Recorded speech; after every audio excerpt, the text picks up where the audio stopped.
안녕하세요. 이번 영상은 안녕하세요. 오늘은 그동안 많은 분들께서 요청을 주신 일본 취준에 관련된 영상을 찍어보려고 합니다. 제가 이렇게 카메라 앞에 앉아서 혼자 얘기를 하는 게 처음이어가지고 지금 굉장히 어색한데 어쨌든 이번 영상은 제 경험을 바탕으로 얘기를 하는 것이고 이게 정답이다 라고 하는 건 아니기 때문에 그냥 한쪽 귀로 듣고 한쪽 귀로 흘려주셨으면 좋겠습니다. 이번 영상은 이제 여러분이 주신 질문에 대해서 그냥 대답만 해드리는 형식이 아니라 그냥 저의 취준 과정을 회상하는 식으로 진행을 할 거고요. 주신 질문에 대한 답은 최대한 제 경험담에 녹여서 얘기를 해보려고 합니다.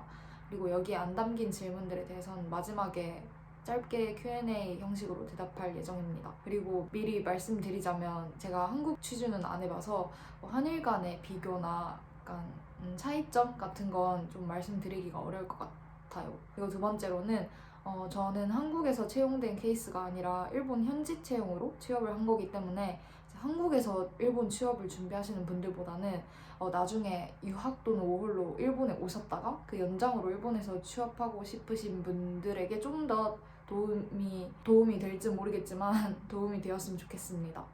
그리고 마지막으로 하나 더 밑밥을 깔자면 제가 진짜 말을 조리 있게 잘하는 편이 아니어서 이렇게 메모장을 보면서 얘기를 할게요. 우선 기본 정보에 대해서 저는 98년생으로 올해 24살입니다. 제가 빠른이라 16학번으로 대학을 입학했고 1년 휴학 끝에 2월에 대학을 졸업하고 4월에 지금 회사에 입사를 했습니다. 그리고 지금은 화학업계에서 해외 영업관리 및 마케팅 일을 하고 있어요. 고등학교는 오사카에 있는 일반 고등학교, 일본 로컬 스쿨을 다녔고 대학은 서울에 있는 4년제 대학을 나왔습니다. 그리고 전공은 언론 홍보 영상학입니다. 입학 당시 제 꿈이 드라마 PD였거든요. 1학기 다니고 바로 꿈을 접었어요. 근데 이건 TMI고 일본 취업을 결심하게 된 계기는 크게 두 가지 이유가 있는데요. 첫 번째로는 제가 일본에서 오래 살기도 했고 부모님들도 다 일본에 계셔가지고 자연스럽게 대학을 졸업하면 일본에서 취업하겠거니 했던 거랑, 그리고 두 번째로는 이제 한국이 제 기준 너무 경쟁 사회여서 뭔가 제가 살아남을 수 없을 것 같다는 생각이 들었어요. 그래서 주변에 정말 똑똑하고 멋진 친구들마저 취업이 어렵다고 하는 세상인데 내가 감히 약간 그렇게 생각을 했던 것 같아요. 뭔가 아무리 생각해도 저는 못 비빌 것 같았어요.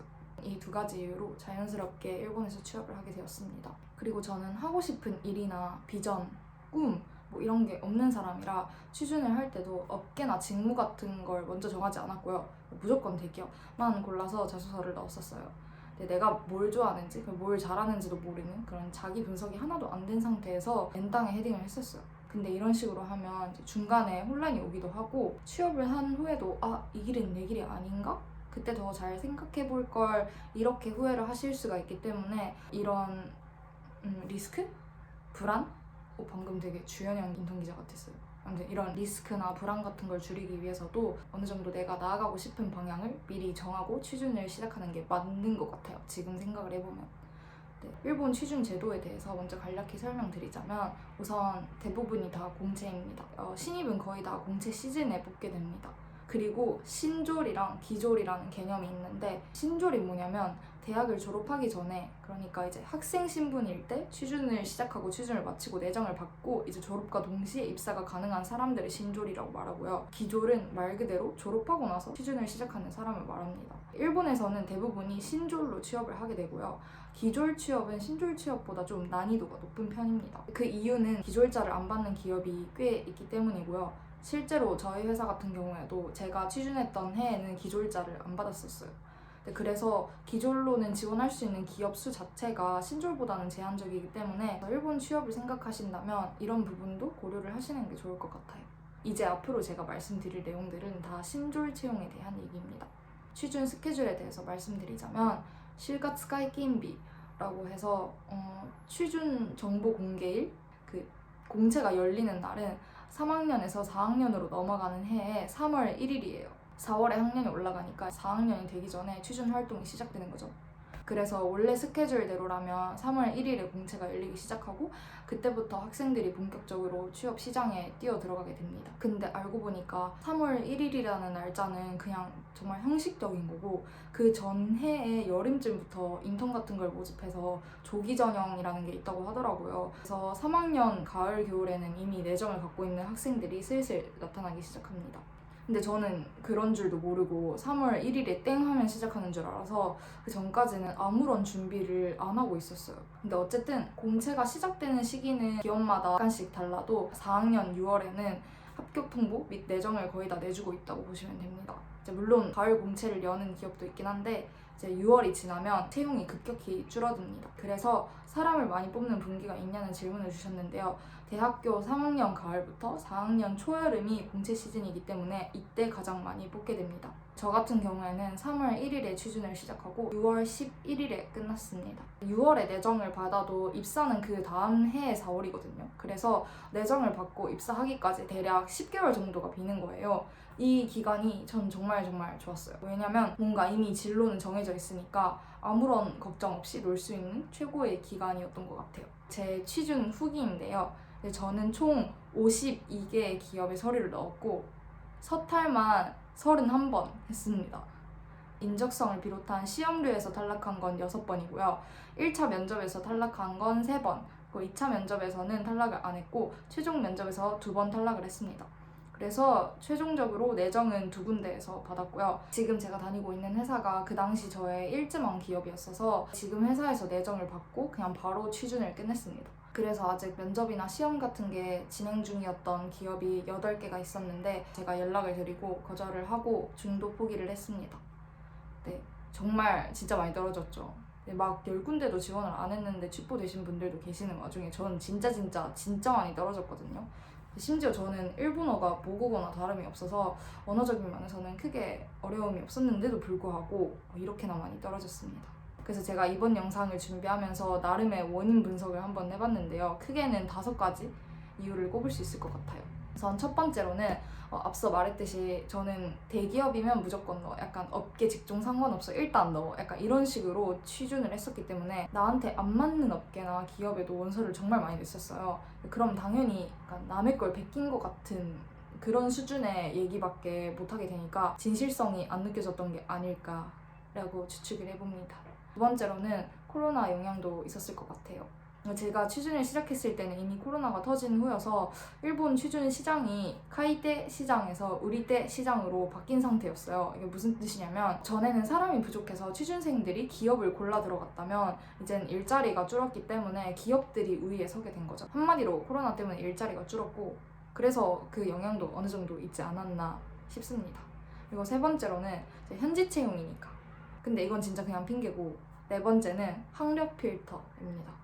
이거에 대해서는 제가 진짜 할 말이 많아요. 제가 취준할 때 이미 취업한 고등학교 친구들이 뭐라고 그랬냐면 일본 국내 대학 기준 칸칸 도리츠 마치 그 수준 이상의 대학을 나오면 서류에선 거의 안 떨어진다고 들었거든요, 저는. 근데 전 진짜 많이 떨어졌어요, 서류에서. 그래서 이게 무슨 일인가 싶었는데 제가 한국 대학을 나왔잖아요. 근데 이게 진짜 세계적인 명문대가 아닌 이상 외국 대학을 잘 모르더라고요. 한국으로 말하자면 서울대 말고는 사람들이 잘 몰라요. 아마 기업도 그건 마찬가지일 거예요. 심지어 자소서를 쓸 때도 출신 대학을 적어야 되는데 일본 국내 대학은 보기에서 선택이 가능하거든요. 근데 해외 대학은 기타를 눌러서 일일이 대학 이름을 입력을 해야 돼요. 그래서 학교 컷이 있거나 예를 들어 해외 대학 출신은 딱히 필요 없을 것 같다 하는 기업에서 이제 알아서 필터로 걸러지는 게 아닌가. 그래서 저도 여기서 많이 걸러진 게 아닌가라고 궁리를 해봅니다. 근데 이건 진짜 그냥 제 망상이에요. 사실은 그냥 제가 그 기업이 원하는 인재가 아니어서 떨어진 거겠죠. 아무튼 이렇게 5가지 요인으로 제가 광탈을 많이 하지 않았나 조심스레 합리화를 해봅니다. 제가 이렇게 서류에서 많이 떨어진 가장 큰 요인으로 기업 분석 그리고 자기 분석이 안 돼 있던 걸 꼽았잖아요. 근데 이게 왜 중요하냐면 취준이라는 게 기업이 나를 뽑는 일이기도 하지만 내가 기업을 고르는 일이기도 하잖아요. 그 사이의 미스매치를 줄이기 위해서는 내가 먼저 나를 알고 기업을 알아야 되고 안 맞을 것 같은 기업은 미리 내 손에서 걸러내야 해요. 근데 저는 저와 그 기업의 궁합도 안 따져보고 서류를 막 넣어서 광탈을 많이 한 거거든요. 애초에 자기 분석과 기업 분석을 잘 해놨다면 지원도 안 했을 것인데 괜히 지원을 해가지고 떨어지고 뭐 시간 낭비를 하고 불필요한 감정 소모를 느끼고, 어쨌든 결론은 기업 분석과 자기 분석을 잘 해놓으면 시간 낭비도 줄고 진짜로 가고 싶은 기업에 집중해서 올인을 할 수가 있다입니다. 그래서 제일 중요한 자기 분석, 기업 분석을 어떻게 하셨나요? 라는 질문도 주셨는데, 앞서 말했듯이 저도 자기 분석을 제대로 안 해봐서 회사 동기한테 물어봤어요. 물어보니까 처음엔 메모 노마리크라는 책을 사서 했대요. 근데 질문이 1000개 정도가 있어서 그 질문에 대답하는 과정에서 자신이 어떤 사람인지, 뭐 어떤 일에 기쁨을 느끼고 어떤 가치관을 갖고 있는지가 얼추 보인다고 하더라고요. 저는 친한 친구들한테 제가 어떤 사람인지를 물어보고 다녔어요. 정말 제가 모르는 저의 모습까지 친구들이 알려주니까 뭔가 부모님이나 주변 친구들한테 물어보는 것도 하나의 방법이라고 생각을 합니다. 네, 그리고 기업 분석을 하는 방법은요, 일단 그 기업 홈페이지를 구석구석 읽어보는 거고요. 특히 IR 자료가 굉장히 도움이 됩니다. IR 자료는 회사가 주주들을 향해서 발신하는 정보들이기 때문에 지금 이 회사가 어떤 사업에 어떤 목표를 가지고 힘을 쓰고 있는지 등등이 여기서 보입니다. 그래서 IR 자료는 진짜 꼼꼼히 읽으시는 걸 추천드리고요. 그리고 대기업 같은 경우에는 이제 뉴스로도 찾아보시면 좋을 것 같아요.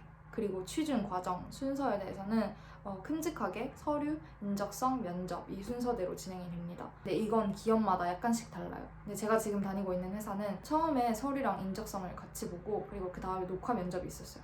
그리고 1차, 2차 면접을 보고 또 인적성을 한 번 더 봤어요. 그리고 마지막으로 최종 면접. 이런 식으로 진행이 됐었는데, 금융 쪽은 면접만 5번 있는 곳도 있다고 하더라고요.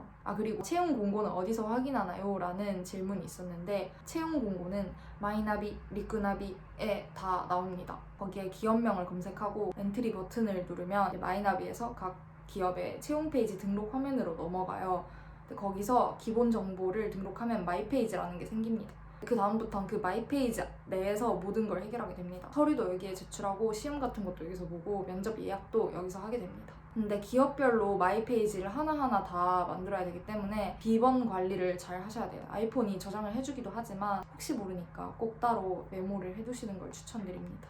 아무튼 어디서부터 뭘 어떻게 해야 될지 모르겠다 하시면 그냥 마이나비랑 리쿠나비를 다운받으시면 될 것 같아요. 다시 서류 얘기로 돌아와서, 일본에선 자소서를 엔토리 시토, 줄여서 ES라고 합니다. 기본 정보를 적는 페이지랑 설문의 페이지 이렇게 있어요.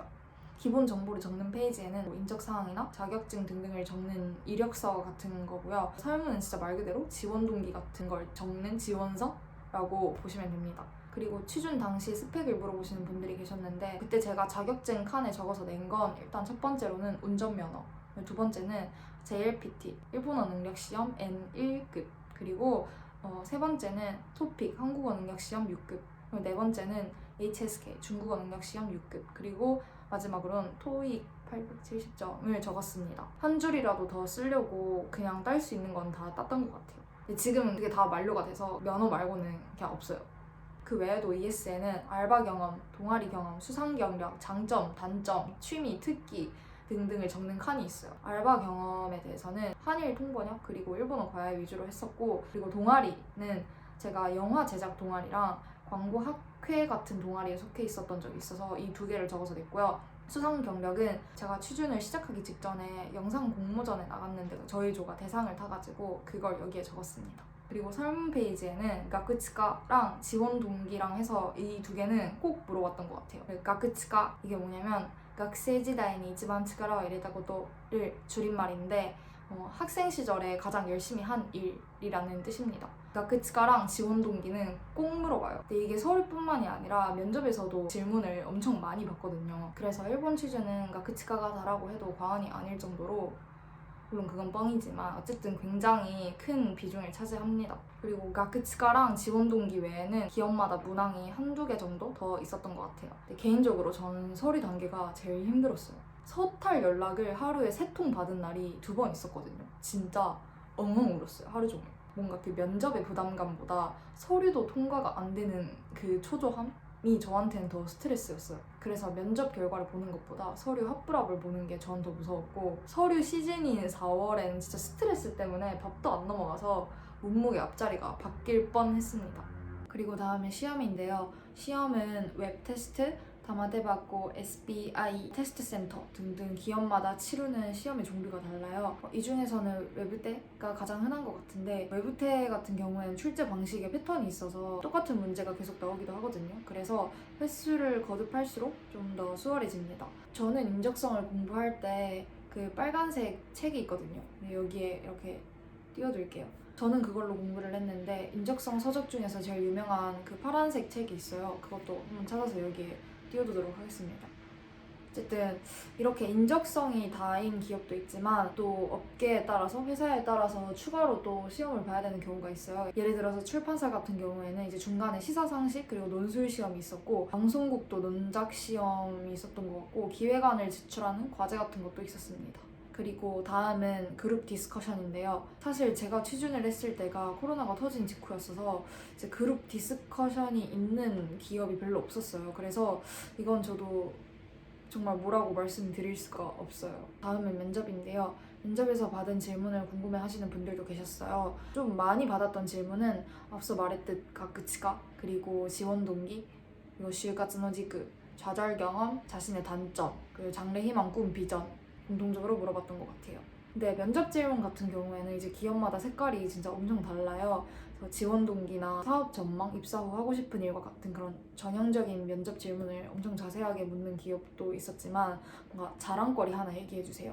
뭐 자신이 좋아하는 것에 대해서 1분 스피치, 옆 사람 칭찬하기, 뭐 이런 도대체 뭘 평가하고 있는지 모르겠는 질문을 하는 회사도 있었어요. 근데 전체적으로는 이제 직무에 대한 질문보다는 저라는 사람에 대해서 묻는 질문이 많았던 걸로 기억을 해요. 물론 당연히 채용 면접이니까 업계 전망이나 포지션에 관한 질문도 하는데 그것보단 내가 대학 생활 동안 뭘 가장 열심히 했고, 그 경험을 통해서 뭘 배웠고, 앞으로 그거를 어떻게 나의 직장 생활이나 업무에 적용을 해나갈 것인가, 뭐 이런 걸 좀 더 궁금해하는 것 같았어요. 특히 일본의 신졸 채용은 포텐셜 채용이기 때문에 채용 시점에서 그 사람이 얼마나 대단한 능력을 갖고 있느냐보다는 앞으로 얘를 잘 키워서 써먹을 수 있을지, 성장 가능성, 그리고 그 사람의 내면을 좀 더 중요하게 보는 것 같았습니다. 그래서 뻔한 내용을 말하기보다는 내가 어떤 사람인지를 솔직하게 그리고 기억에 남게 얘기를 하려고 저는 그때 신경을 썼었던 것 같고, 이제 당연히 MSG 추가도 필수로 해주고 뭔가 최대한 인간미를 보여주려고 노력을 했던 것 같아요.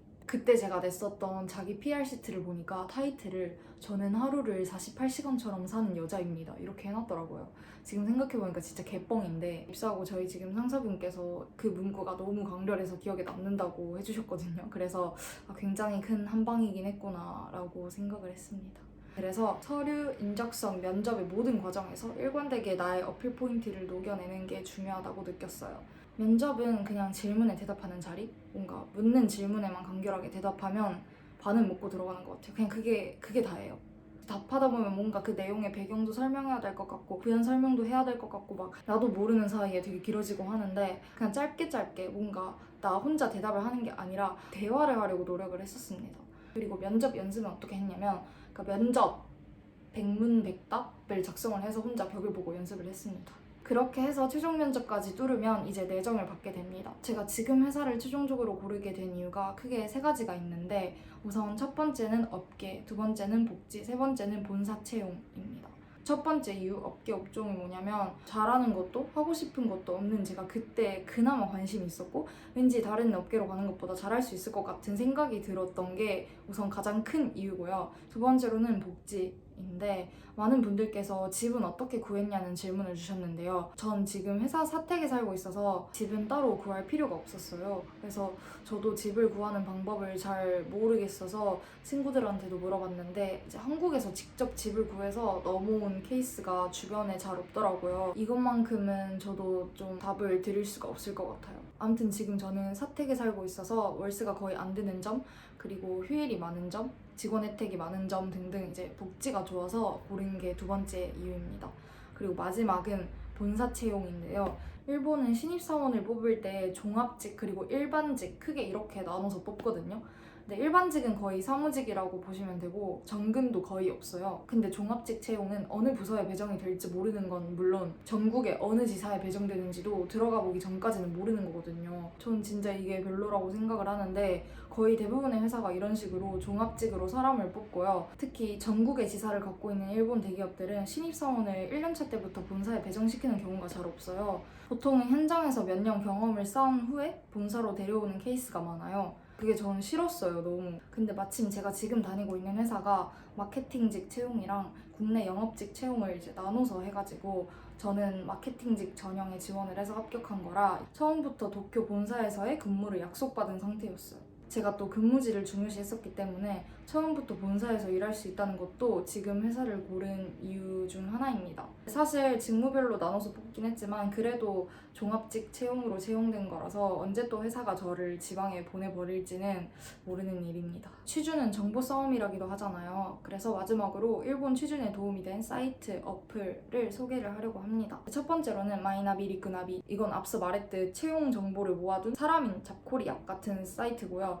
어플도 있어요. 이것만 있으면 기업 검색, 기업 선정 다 되니까 뭔가 좀 더 쓰기 편한 쪽으로 선택해서 다운을 받으시면 될 것 같아요. 그리고 다음은 왕꺄리인데요. 이건 각 기업의 채용 스텝이나 면접 질문들을 확인하는 데 있어서 굉장히 큰 도움이 되는 어플입니다. 이제 그 기업 채용에 관한 모든 정보가 진짜 상세하게 적혀져 있거든요. 그래서 면접 질문은 물론이고 어디서 면접을 받는지, 합격 통보는 이메일로 주는지 전화로 주는지 등등 이런 것부터 시작해서 합격자들의 출신 대학과 같은 정보들도 여기서 알 수가 있어요. 심지어 이 어플은 자신의 경험담을 보내면 사례금도 주거든요. 그래서 저도 취준 끝나고 나서 이 어플로 5,000엔 정도 벌었던 것 같아요. 그리고 그 다음은 실카츠카이기라는 어플인데요. 이것도 방금 말씀드린 왕꺄리아랑 굉장히 비슷한 어플이긴 한데 자소서가 굉장히 많이 올라와 있어요. 그래서 자소서를 어떻게 써야 될지 모르겠다 할 때 참고하시면 좋을 어플입니다. 그리고 그 다음 민나노 시우카츠를 줄여서 민슈라는 사이트인데 라쿠텐에서 운영하는 취업 게시판입니다. 게시판에 기업 이름을 검색하면 실시간으로 채용 진행 상황을 알 수 있어요. 예를 들어서 어제 면접을 봤는데 난 아직도 결과를 못 받았네? 혹시 뭐 떨어진 건가? 합격자에게는 이미 연락이 갔나? 등등 이제 불안해졌을 때 들어가 보는 사이트입니다. 그냥 아직 결과가 안 나온 것 같으면 그냥 안도 하고 누가 그 게시판에 합격 홍보를 받았다는 글을 보면 이제 멘탈이 와장창 깨지는. 근데 저도 면접 한 번 보면 그 다음날부터 하루에 100번씩 들어가서 새로 고침을 했었던 것 같아요. 사실 정신 건강에는 그렇게 좋지가 않아요. 근데 저도 취준할 때 가장 많이 들어가 본 사이트는 민나노 시우카츠인 것 같습니다. 어쨌든 그 외에도 여러 궁금증을 해결하기 좋은 사이트라고 생각을 합니다. 마지막 맞자라는 어플인데 이건 오비 방문용 어플입니다. 그 회사를 다니고 있는 같은 대학 출신의 선배한테서 얘기를 듣는 걸 오비 방문이라고 합니다. 원래는 말 그대로 진짜 방문을 해서 밥도 먹고 얘기도 하고 하는 건데 이제 작년부터 코로나가 터져서 그걸 온라인으로 하는 경향이 생겼어요. 온라인 오비 방문의 좋은 점이 뭐냐면 동문이 아니면 얘기를 들을 기회가 거의 없었는데 이젠 동문이 아니더라도 어플에서 기업 이름을 검색하고 뭐 쪽지를 보내서 면담 신청을 할 수 있게 된 거예요. 특히 저같이 일본 대학을 안 나온 사람들은 지원하고자 하는 회사에 오비가 있을 확률이 거의 없어요. 근데 이 어플 덕에 좀 더 현실적인 조언이나 팁 같은 거를 얻을 수 있었던 것 같아요. 취준하면서 이 5가지 어플과 사이트를 정말 많이 사용했었고요. 뭔가 필요에 맞게 사용하시면 될 것 같아요. Q&A로 넘어가 보도록 하겠습니다. 우선 첫 번째 질문, 일본 취업 장단점. 장점은 첫 번째로는 별다른 경력이나 스킬이 필요 없다는 점, 그리고 학점, 전공도 크게 중요하지 않고 내정을 받고 1년가량 쉬는 기간이 있어서 그때 실컷 놀 수 있다는 점 입니다. 그리고 단점은 정근이나 이동이 잦다. 그리고 초봉이 매우 낮다. 뭐 이 정도가 될 것 같습니다. 네, 다음 일본 대학 출신 여부가 중요한지, 한국 대학 나와도 취업이 가능한지, 대학 마지노가 있는지. 우선 한국 대학을 나와도 취업은 가능합니다. 일본 대학 출신 여부에 대해서는 회사마다 중요시하는 게 다르니까 뭐라고 단정 지을 수는 없는데 아무래도 해외 대학이 일본 국내 대학보다 인지도가 낮은 건 사실이니까 이제 회사에 따라서는 불리할 경우도 있을 것 같아요. 그리고 대학 마지노에 대해서는 기업에 따라서 대학 마지노가 있긴 있을 거예요. 근데 그 마지노선이 어딘지는 저도 잘 모르겠어요. 한국만큼은 아니지만 일본도 꽤나 학력 사회이기 때문에 기업에서도 학력을 아예 안 보지는 못할 것 같아요. 이건 제 생각입니다. 그리고 전문대와 일반대의 차이가 큰지, 취준할 때 지원할 수 있는 기업 수에는 차이가 있을 거예요. 근데 지원하고자 하는 분야가 만약에 전공을 살려서 가는 거면 오히려 엄청 유리하다고 생각을 합니다. 전공과 입사 기업 분야와의 연관성. 전문 지식을 요하는 직종이 아닌 이상 전공은 크게 중요하지 않은 것 같아요. 이제 특히 문과는 거의 안 보는 것 같던데요. 모르겠어요. 제가 느끼기에는 그랬어요. 저희 회사도 연구직 동기들은 대학원 출신의 화학 전공자가 많은데 마케팅이나 영업직 동기들은 전공이 다 달라요. 애초에 문과의 전공 지식이라는 게 이과에 비해서는 네. 어쨌든 실제로 저도 영상 미디어 그쪽을 전공을 했는데 지금은 그거랑 전혀 상관없는 업계에서 일하고 있고요. 근데 결국에는 지금 일을 하면서 그때 제가 전공했던 걸 엄청 잘 써먹고 있어요. 언제 어디서 나의 전공이 빛을 발할지는 모르는 거기 때문에 본인 전공과 가고 싶은 업계의 연관성이 희미하다고 해서 걱정하실 필요는 없고, 일본어를 전공해서 일본인들과의 경쟁에서는 메리트가 없는 건 아닌가라는 걱정도 크게 안 하셔도 될 것 같습니다. 한국인이 일본에 취업하기 위한 조건, 언어, 보증인 학교 졸업 나이 조건 등등, 그리고 한국 자격증 사항이 필요한지. 신졸 입사를 하고 싶다면 꼭 대학 졸업 전이어야 하지만 그거 외에는 딱히 조건은 없어요. 보증인은 그냥 근로계약서를 작성할 때 보증인으로 부모님 사인이 필요했을 정도? 그리고 한국 자격증. 근데 한국에서만 효력이 있는 건 어차피 있어도 못 써먹으니까 그냥 JLPT랑 토익 정도만 있으면 될 것 같습니다. 우리나라에서 한국어 능력 시험 토픽을 잘 모르는 것처럼 일본 기업도 JLPT를 잘 모르는지, 어학 자격증에 의미가 있는지 일단 모르진 않을 것 같아요. 근데 물론 이건 제 생각이고요. 설령 그쪽이 잘 모른다고 해도 외국인은 갖고 있는 게 낫다고 생각을 합니다. 아무리 내가 일본어를 잘한다고 해도 내가 진짜 잘하는지 아닌지는 최소 면접할 때나 면접관들이 알게 되는 거잖아요. 그건 서류 단계에서 판단하기가 힘드니까 자격증, 그러니까 JLPT가 없어서 걸러지는 것보다는 있는 게 더 낫다고 생각을 합니다. 그래서 결론은 어학 자격증의 의미는 있다. 네, 그리고 N1이 있고 없고의 차이가 크냐는 질문도 주셨는데 뭔가 남들 다 N1을 갖고 있는데 나만 없으면 약간 불안할 것 같아요.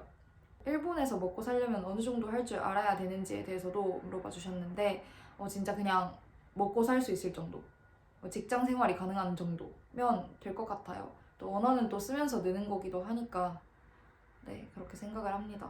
일본어 외에 자격증은 필요한지, 꼭 필요한 자격증은 없는 것 같아요. 근데 가끔 가다 토익 컷이 있는 기업이 있어서 토익 정도는 갖고 있는 게 좋을 것 같아요. 그리고 운전면허도. 영어 제외 제2외국어를 보는 곳이 많은지, 제가 느끼기엔 아니요.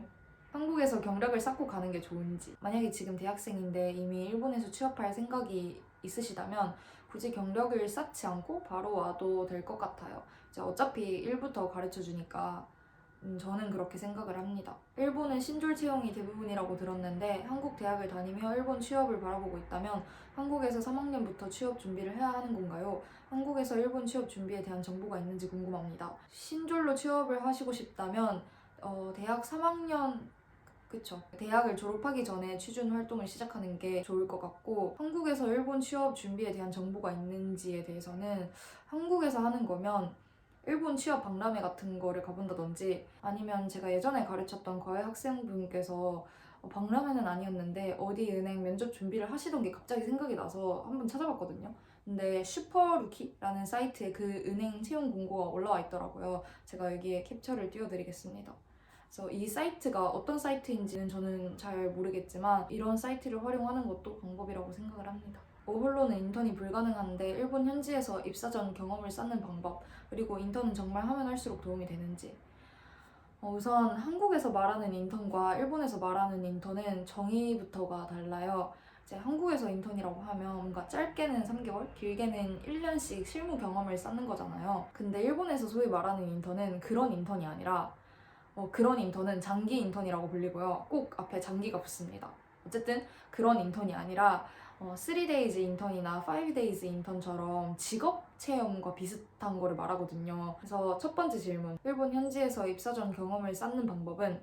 이라고 하면 아마 장기 인턴을 말씀하시는 것 같은데 이건 솔직히 잘 모르겠어요. 왜냐면 애초에 일본 학생들 중에서도 이 장기 인턴 경험을 갖고 있는 사람을 제가 거의 본 적이 없을 정도로 다들 안 하는 거기 때문에 인턴 경력이 있으면 어마무시한 스펙이 되겠지만 없어도 그만이라고 생각을 합니다.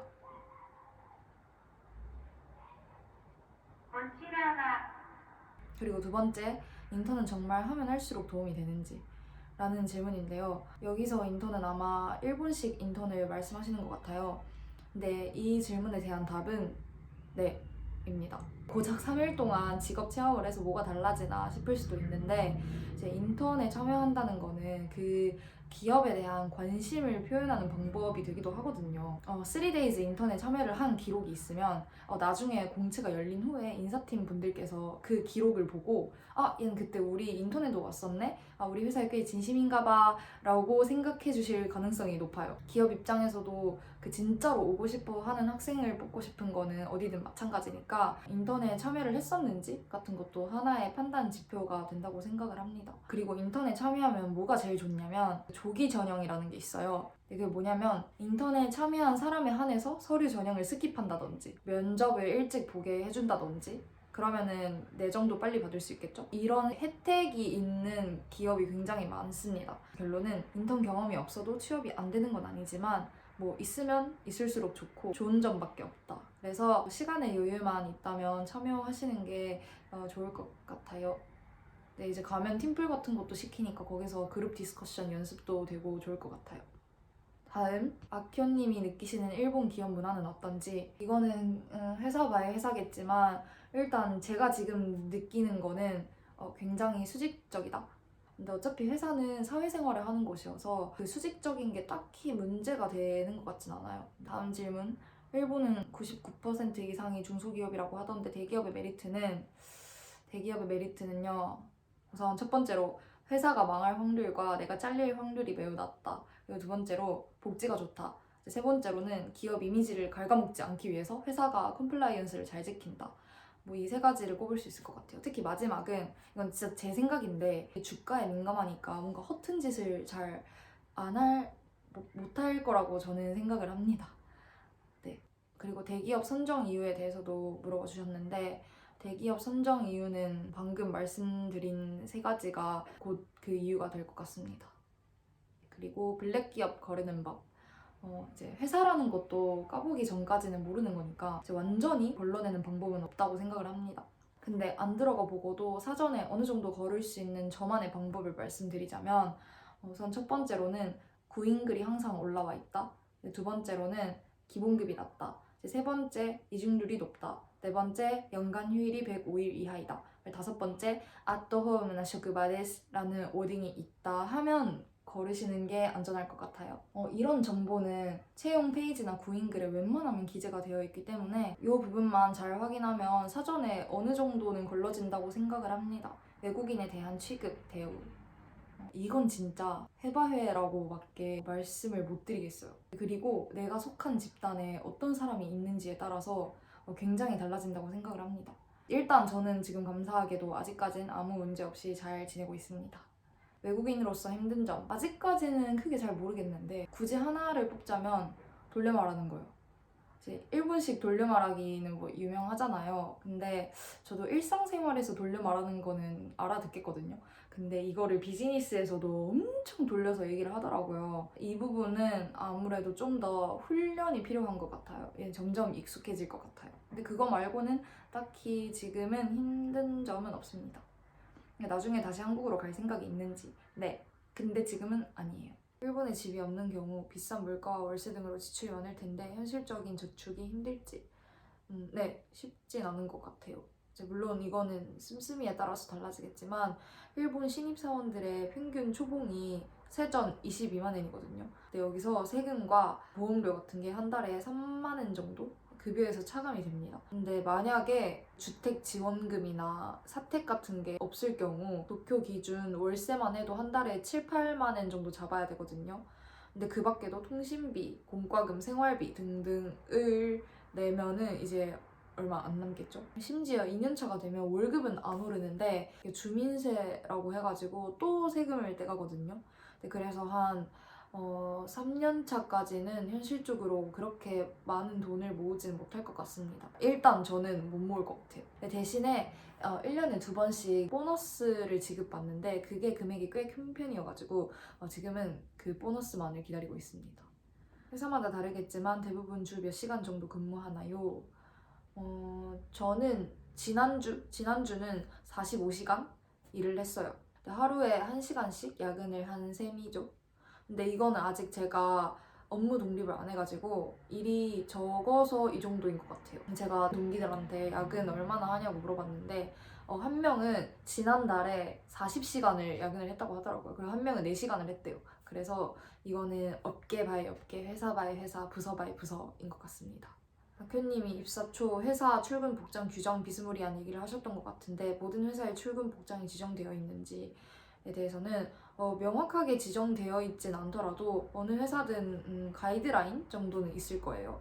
저희 회사도 지금은 자율 복장인데 작년까지는 쿨비즈 기간이 아니면 남성은 꼭 넥타이를 착용을 했었어야 했대요. 가이드라인은 있다.